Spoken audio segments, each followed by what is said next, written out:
মুহূৰ্তৰ অতিকৈ গুৰুত্বপূৰ্ণ খবৰ যে যি পাঞ্জাবাৰী ঈদগাহ মছজিদ আছিল সেই ঈদগাহ মছজিদত যি গাহৰি মাংস পেলোৱাৰ ঘটনা সংঘটিত হৈছিল সেই ঘটনা সন্দৰ্ভত ইতিমধ্যে মৃদুপৱন পাঠক নামৰ এজন যুৱকক ইতিমধ্যে আৰক্ষীয়ে গ্ৰেপ্তাৰ কৰিছে।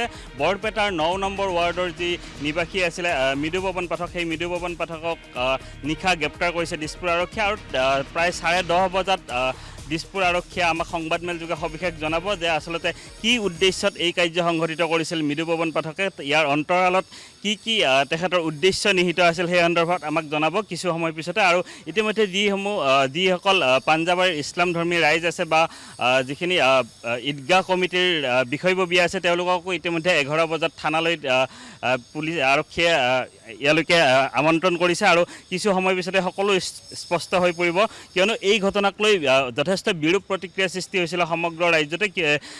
একাংশই নামঘৰ মন্দিৰ স্থানত গোমুণ্ড বা গুৰ মাংস পেলাইছিলে, যাক লৈ প্ৰতিক্ৰিয়া সৃষ্টি হৈছিল আৰু সেই সময়তো বিভিন্নজন যুৱকক গ্ৰেপ্তাৰ কৰা হৈছিল। আৰক্ষীয়ে কঠোৰভাৱে ব্যৱস্থা লৈ গ্ৰেপ্তাৰ কৰিছিলে। ঠিক তেনেধৰণে পাঞ্জাবাৰীত যি ঘটনা সংঘটিত হৈছিলে সেই ঘটনা সন্দৰ্ভতো আৰক্ষীয়ে তদন্ত অব্যাহত ৰাখিছিলে আৰু সেই তদন্তৰ অন্তত অৱশ্যে মৃদুপৱন পাঠক নামৰ সেই যুৱকজনক গ্ৰেপ্তাৰ কৰিবলৈ সক্ষম হৈছে। আৰু কিছু সময় পিছতে অৰ্থাৎ 10:30 বজাৰ লগে লগে আৰক্ষীয়ে আমাক সবিশেষ জনাব সমগ্ৰ ঘটনা সন্দৰ্ভত মৃদুপৱন পাঠকৰ কি উদ্দেশ্য আছিলে। বিশেষকৈ আমি ক'ব লাগিব যে অসমক একাংশ লোকে অস্থিৰ কৰাৰ ষড়যন্ত্ৰ কৰি আহিছে। বিভিন্ন সময়ত ধৰ্মৰ নামত মানুহক ভাগ ভাগ কৰাৰ বা হিন্দু মুছলমানৰ যাতে সংঘাত লাগক সেয়া চেষ্টা কৰি আহিছিলে আৰু যাৰ ফলস্বৰূপে একাংশ দুষ্কৃতিকাৰীয়ে এনেধৰণৰ কাম কৰি আহিছিলে। কিন্তু দুষ্কৃতিকাৰীয়ে যি প্ৰৰোচনা কৰিছে সেই প্ৰৰোচনাত প্ৰৰোচিত নহয় বিভিন্ন যি ৰাইজ আছে হিন্দু মুছলিম ৰাইজে তেওঁলোকে সংযম ৰক্ষা কৰিছিলে আৰু আৰক্ষী প্ৰশাসনৰ ওপৰত তেওঁলোকে সম্পূৰ্ণ বিশ্বাস ৰাখিছিলে, সম্পূৰ্ণ আস্থা ৰাখিছিলে, যাৰ বাবে আৰক্ষী প্ৰশাসনৰ হাতত ইজনৰ পিছত সিজন তেনে দুষ্কৃতিকাৰী গ্ৰেপ্তাৰ হ'বলৈ সক্ষম হৈছে। বিশেষকৈ পাঞ্জাবাৰীৰ যি ইছলাম ধৰ্মী লোক আছিল তেওঁলোকেও যথেষ্ট সংযম ৰক্ষা কৰিছিলে আৰু আৰক্ষী প্ৰশাসনৰ ওপৰত তেওঁলোকৰ আস্থা প্ৰকাশ কৰিছিলে। আৰু অৱশেষত মৃদুপৱন পাঠক নামৰ এই যুৱকজনক এই দুষ্কৃতিকাৰীজনক অৱশেষত গ্ৰেপ্তাৰ কৰিবলৈ সক্ষম হৈছে আৰক্ষীয়ে।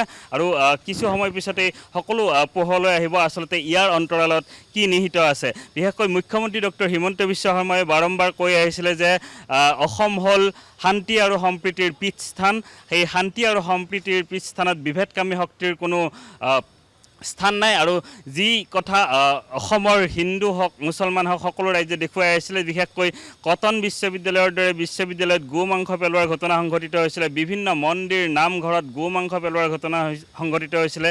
ঠিক অনুৰূপ পাঞ্জাবাৰী বা গুৱাহাটীৰ পাঞ্জাবাৰীত মছজিদত গাহৰি মাংস পেলোৱাৰ ঘটনা সংঘটিত হৈছিলে।